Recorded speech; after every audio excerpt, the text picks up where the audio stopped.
조갑제 TV 시청자 여러분 안녕하십니까. 2025년 2월 18일 오전 11시 30분입니다. 어제 창원지검이 김건희 여사의 공천 개입 의혹을 수사하다가 그 사건을 서울중앙지검으로 넘겼습니다.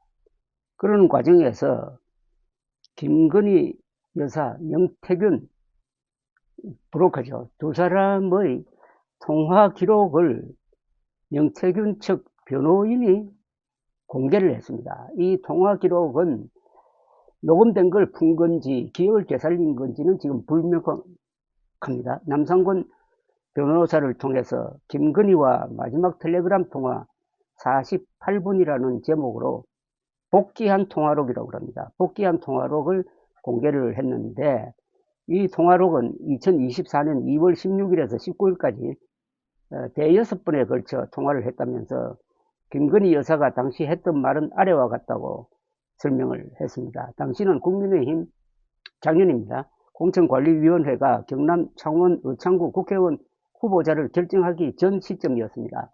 창원 의창구에는 명태균 씨가 도운 김명선 전 의원과 김상민 전 검사가 출마한 상태였습니다. 경선, 그러니까 국민의힘 경선 과정이었습니다. 국민의힘 공관위는 지난해 3월 2일 김종양 의원과 배철순 전 대통령실 행정관의 경선을 결정지으면서 김명선 전 의원과 김상민 전 검사를 컷오프로서 배제를 한 사건입니다. 이후 경선을 통해서 김종양 의원이 공천을 받아 당선되었습니다. 김상민 전 검사는 윤석열 대통령이 서울중앙지검장이고 한동훈 전 국민의힘 대표가 3차장일 때 특수삼부 소속 검사였습니다. 조국 사태 당시인 2019년에는 전담수사팀을 꾸린 서울중앙지검 특수 2부에서 근무한 것으로 알려져 있습니다. 그런 지난해 총선을 앞두고는 현직 검사 신분으로 총선 출마 의사를 밝혀 정직 3개월 처분을 받기도 한 사람이네요. 명씨가 어제 공개한 통화록에 따르면 김건희 여사는 김영선 의원은 어차피 컷오프라면서요. 김종양은 문재인 정부의 부역자이고 지난 대선 때 누가 대통령이 될지 모른다면서 집에서 놀다가 대선이 끝나니 한자리 하려고 기어 나온 기회주의자라면서 그런 사람이 국민의힘 국회의원이 되면 되겠느냐라고 했다고 기록되어 있습니다. 또 윤한홍 의원도 맞다고 하면서 김상민 검사가 의창구 국회의원이 돼야 한다고 했어요. 그래서 내가 박완수 경남지사에게 전화해서 김상민 검사를 도우라고 했어요 라고 말을 했다고 합니다. 명태균 쪽 변호인의 주장에 의하면은 명태균 씨가 여사님 비례대표도 아니고 평생 검사만 하다가 지역도 모르는 사람을 지역구 국회의원 공천을 주면 총선에서 집니다. 내가 볼 때 이 추세로 가면은 110석을 넘지 못합니다 라고 하자 김 여사가 아니에요. 선생님 보수 정권 역사 이래 최다석을 얻을 거라 했어요 라고 반박을 했다고 합니다. 명씨가 누가 그런 말을 했느냐 라고 하자 김 여사는 이철규, 윤한홍 의원이 그렇게 말했다고 답했다고 합니다. 명씨는 김상민이 내리 꽂으면은 전 가만히 안 있을 것이라고 했다네요.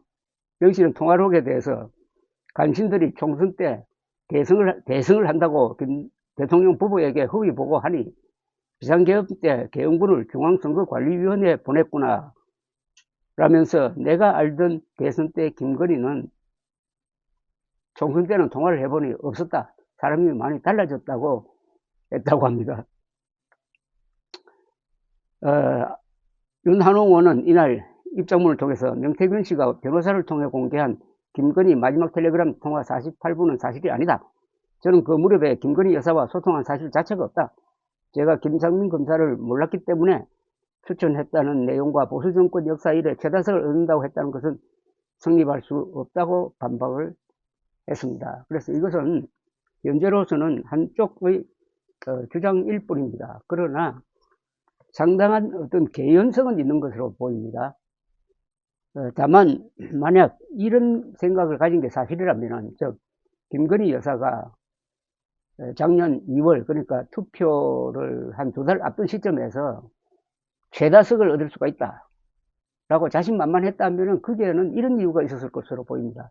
2월 6일 윤석열 대통령이 파격적인 발표를 합니다. 의과대학 정원을 2,000명 늘리겠다, 66%를 늘리는 발표를 하고, 여기에 의사들이 반발했지만은 이 시점에서는 그 열흘 뒤쯤 되면은 언론이 적극적으로 이를 지원을 했습니다. 그래서 지지율이 아주 높아졌습니다. 윤석열 지지율 그리고 국민의힘 지지율이 같이 높아져 가지고, 그때 바로 이 시점에 2월 말쯤 되면은 국민의힘이 과반수 제1당이 된다는 여론조사도 나오기 시작할 때입니다. 그때